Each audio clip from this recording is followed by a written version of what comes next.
Hard-hitting action then continues with Kamieniero and Majewski. And Patryk Majewski, we've seen as well plenty of times before, the 31-year-old middleweight, the machine he's called, from Poland.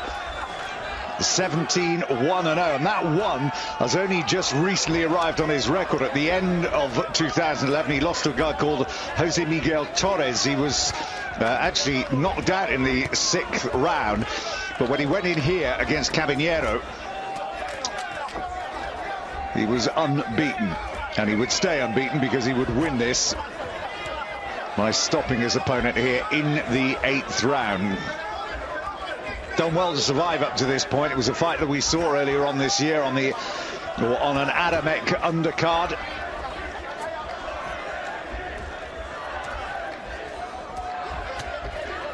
Took a few big shots in this fight as well, did Majewski, as you can see. Certainly has durability, able to take a punch. Was beginning to look quite war-torn and battered, but that's a big right hand, the first one that stunned Eddie Kamieniero.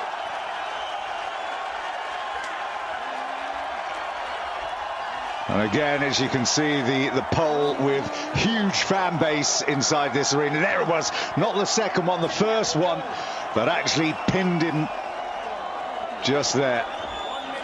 And here we go again, working to the body. Big right hand there. He'd lost everything. Didn't know where he was. Majewski finished him off. And as we said, he would go on to lose that unbeaten record in a fight for the North American Boxing Federation middleweight title in November. Now this is Matty Askin from Great Britain, the assassin from Blackpool in Lancashire. And that's why, so quick, even the cameraman missed it.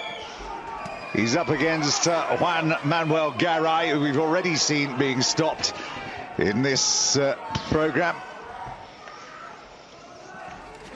Matty Askin, 12-0.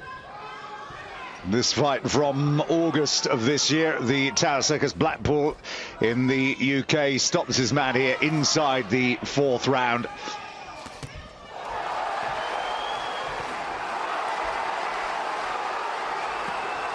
Again, seen him quite a few times on the circuit in the UK, and a real bruiser, loves to entertain, and he does exactly what the public want to see. Gets the job done in spectacular style. Look at this for a left hook coming up.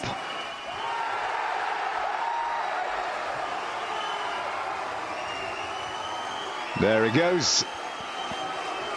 And Askin moved on to 12-0 because he fought in November against Kracic and won that, stopping his opponent in 3. Well, the Rain Man is still going, age 41, Ray Austin. Germani Stivene, this was for the vacant WBC silver heavyweight title. This took place in the Family Arena in St. Charles, Missouri in the USA back in June of this year. Ray Austin, 28-6-4. Finally got to his man in the 10th round. Steverman shocking the Rain Man.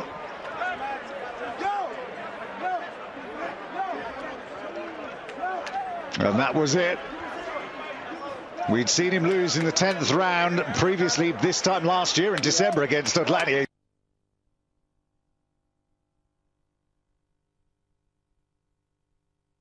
This guy, Germani Stivene, is 21-1 now. And maybe time to call it a day at last for Ray Austin, who's age 41, but aged considerably in that fight.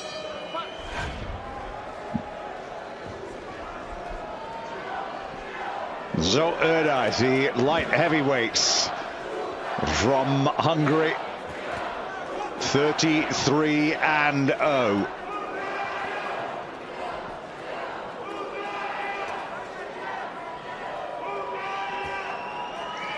This one would go 6 against Mitchell in the Boardwalk Hall in Atlantic City, New Jersey, back in June of this year. And Erdai, again, who we've seen many times before. He's had a great last couple of years. Light heavyweight title holder. He carried that over when he won the cruiserweight title when he beat Jacoby Fragomeni, remember, back in November of 2009. This is only his second fight since. One fight in 2010, one in 11 for Erdai. He's quite economical these days with his outings, but when he does come out, he's still capable of showing great skill. This, incidentally, his first stoppage since he stopped George Blades back in 2007. That was in June 2007. Stopped him in 11. Now, this was going to end in the 6th round. Byron Mitchell beginning to flag considerably here. And so many times, Danny, it's a bit like Bernard Hopkins. People look at the age of Erdai and think, well, the time has got to come soon, and maybe it's going to come tonight when he basically ages in the ring to the point where he gets stopped. But this wasn't going to be it. It's the one night he was out, and again, the hand speed, the combinations, too much for Mitchell. A right cross, glancing across his chin, putting him down and out. He was okay, Mitchell, to carry on. Referee in discussion, and then decides to call a halt. Erdai's still there. We don't see him very often these days. Saw him once in 2008, twice in 2009, once in 2010, once in 2011. You get the chance to see the Hungarian legend. Get along to see him in 2012 when he comes out. There's nothing booked for him just yet. Undefeated from Fot, Hungary, Zsolt Erdei.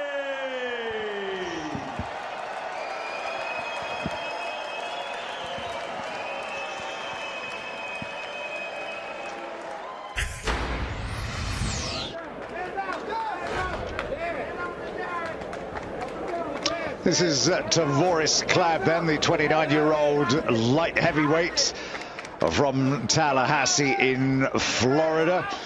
Tavoris, the Thunder Cloud is his nickname, 23-0. And he'd won the light heavyweight title, the IBF light heavyweight title. He'd won and defended on a couple of occasions. Won it off Clinton Woods, you might remember, back in 2009.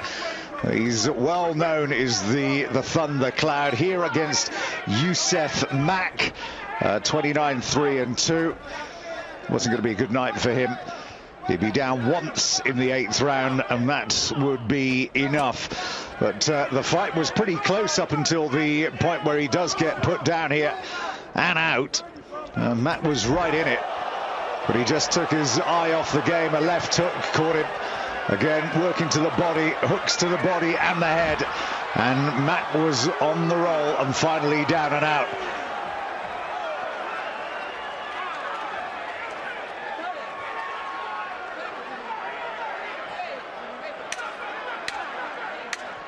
So another successful defense then of the IBF light heavyweight title for the title holder, and still unbeaten Tavoris the Thunder Cloud.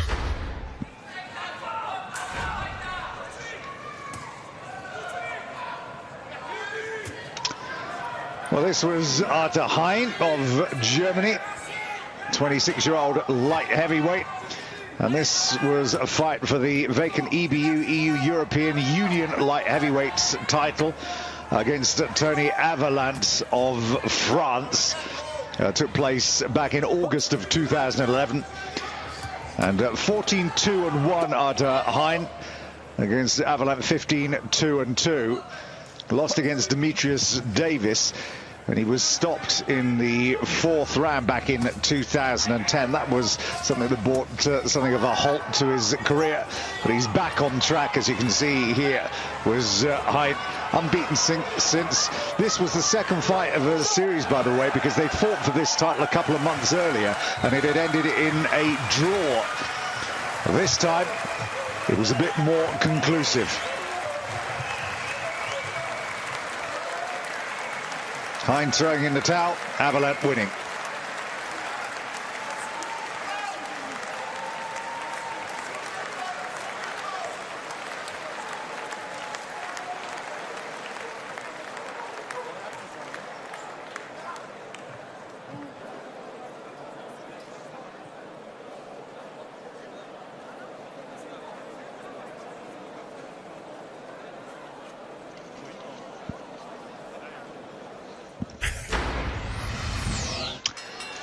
And to round us off then tonight, this was the fight and performance that led some to believe that Zab Judah was capable of defeating Amir Khan. The former WBC, WBA and IBF title holder even believed it himself, even though in the end he was very, very wrong.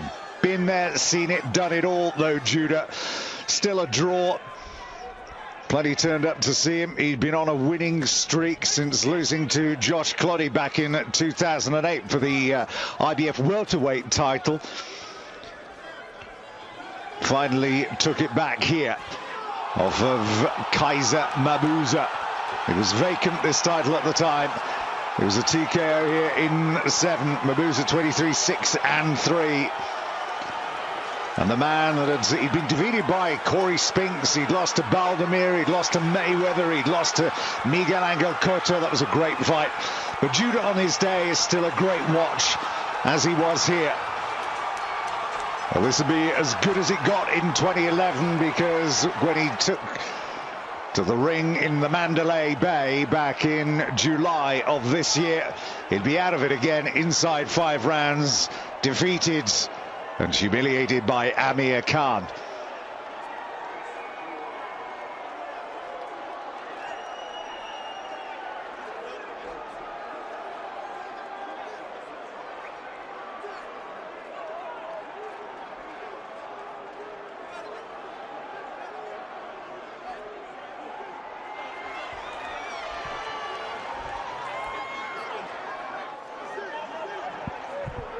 So there he was, just about to go off and celebrate. The celebrations will last not too long, just 4 months before the IBF title would head off to Camp Khan. And that's it. I hope you've enjoyed this selection of some of the best knockouts that we've seen over the last 12 months here on Eurosport. Don't forget to stick with us throughout the months of 2012, when we hope to bring you plenty more. For the moment, though, from me, Tim Cable, till next time, bye-bye for now.